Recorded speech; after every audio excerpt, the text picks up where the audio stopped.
Pemirsa, untuk menekan tingkat kemacetan di Pulau Dewata, Menteri Perhubungan Menhub Budi Karya Sumadi menindaklanjuti rencana pembangunan transportasi massal proyek kereta ringan atau Light Rail Transit LRT di Kuta Minggu 17 Desember 2023. Menhub didampingi PJ Gubernur Bali Sang Made Mahendra Jaya dan Bupati Badung Nyoman Giri Praste.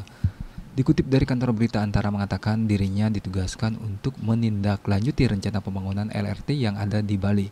Pulau Bali ini merupakan showcase pariwisata internasional dan memang terjadi kemacetan yang kronis yang bisa menjadi bumerang jika ini tidak ditangani. Budi Karya menjelaskan pemerintah daerah Bali akan menjadi pemegang saham mayoritas proyek LRT yakni sebesar 51%.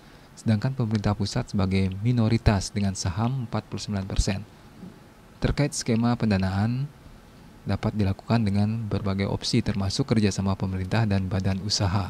Sebelumnya Korea Selatan dikabarkan telah menyatakan kesiapannya untuk membangun proyek LRT di Bali.